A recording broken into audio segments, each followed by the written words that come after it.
Hey everybody. I wanted to see if I can write a song in the style of James Taylor. What happened was a friend of mine was outside playing the radio or something, and it was a James Taylor song, Fire and Rain. So I got to thinking about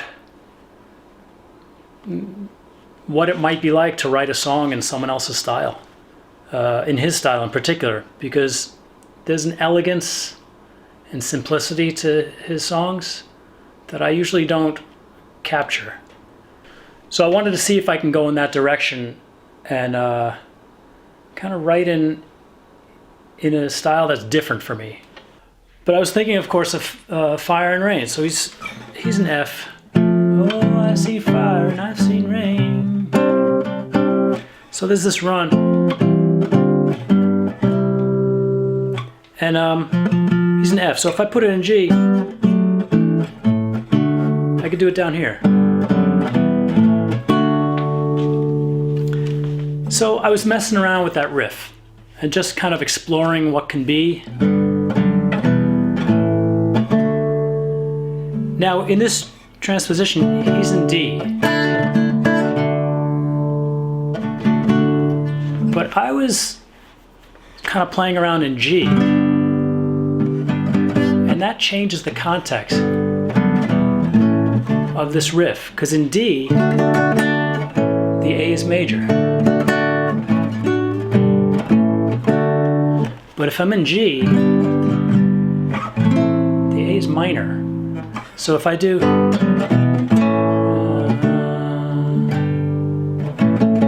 the A major is kind of a little bit wonky and interesting and quirky. So the context is different. And of course, also in that riff, he goes, and the last time he goes, I thought that I see you again. So that's you again. So it's this riff descending from G, and then finally descending from C. But I thought of continuing down.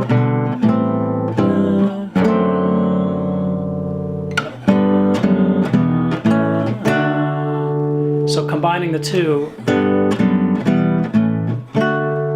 Anyway, that's as far as I got with the James Taylor part. So let me show you the song. Now that you know where I started, let me show you the song I came up with, and you'll see where I went with it, how it's similar, how it deviates from James Taylor. And after I play the song, I want to talk about the different parts and how I came up with the different features and what I was thinking. Well, let's go through it. I don't have lyrics yet, so I'm just gonna la la la over the melody.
that's it.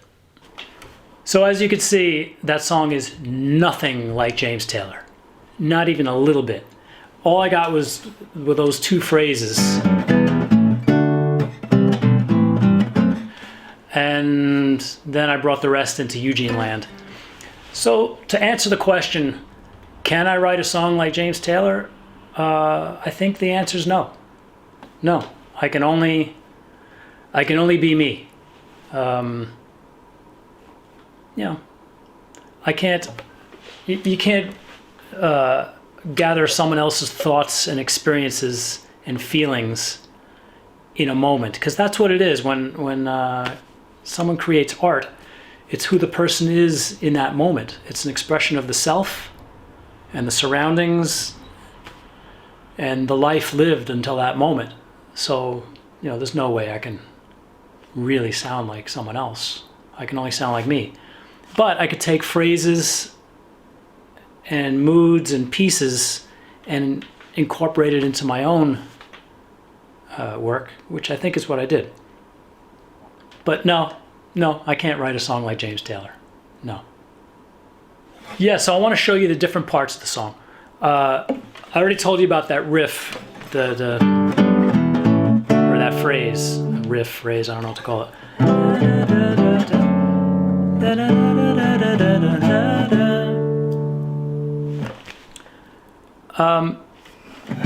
But I want the song to be in G.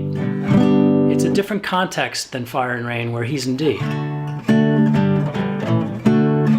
I'm in G. And then I wanted the verses to be, I wanted simplicity. I had another melody in mind for the verses, and it kind of filled it up. And I didn't want it to be full. I wanted it to be open. I wanted it to breathe, so that where the melody just kind of touches on the parts where it's, and that's kind of it. And then the music does the rest. And then there's a setup. It's real simple, and it breathes and it's open. And I don't usually do that in my music, so I set out to do that. So that's the verse, and then the phrase, we talked about that. So at the end of that phrase, I had a different, there's this. I go to that, and that's weird. I had something else in mind. I was just gonna wrap it up. And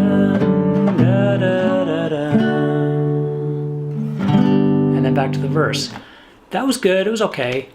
I wasn't satisfied with it. I wanted something else. I wasn't sure what, but I wasn't satisfied with that. I slept on it. Kind of in the morning, I picked it back up and thought about it. I don't know if I stumbled on that. If it was an accident, I don't remember. So it's a... And then the last time...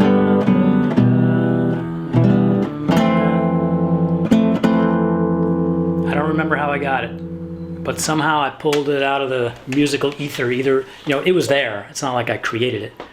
It existed. It's weird. And I put it in there. Then there's the Carole King part.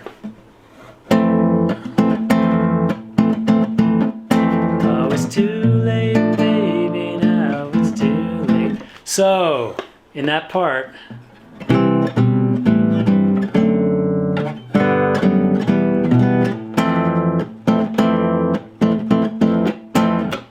now that I have that, I can't unhear it. It exists in this song, but I can't hit that rhythm as hard as is obviously Carole King. So I kind of disguised a little bit, but it's there. So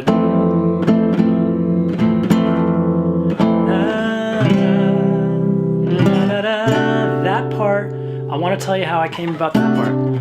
That's kind of a Joe Jacksonism. It's a major chord, it's a C, holding the C root, but a D over C. Joe Jackson has a few songs where he does that. Most notably, well, I don't know. Don't you feel like trying something new? So there he holds the E, it's D over E. So another one where he does it is this one. On the radio, on the radio, I'm gonna hear the radio.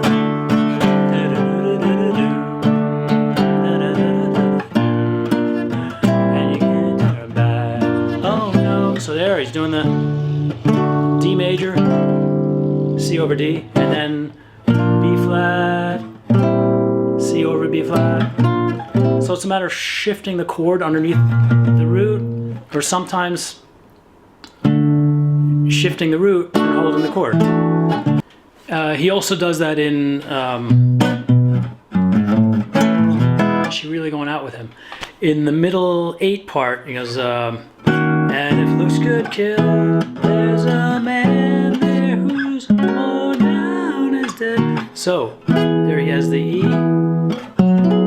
E over F sharp, F sharp over G sharp. So that's a really common phrasing that Joe Jackson is into.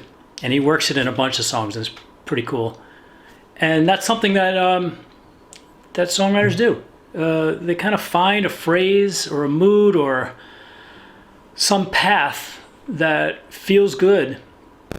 And we keep, in different songs, trying to explore a new way of featuring that phrase or that path, or trying to find a new way of coming into that path and coming out, or something like that. Anyway, that's a Joe Jacksonism. So after that Joe Jackson-ish part, now right here I have to be careful because I'm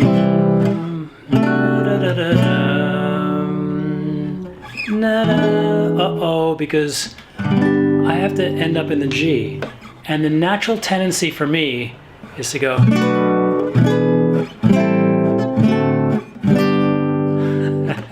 it's really obvious, and I have to be really careful, and I'm halfway there. So and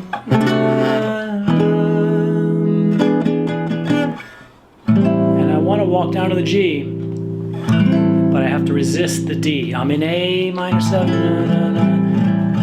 Don't play the D. Don't. All right, I did it. Instead of going, I avoided that part of it.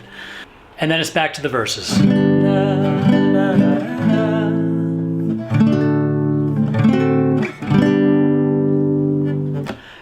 And that's the whole song.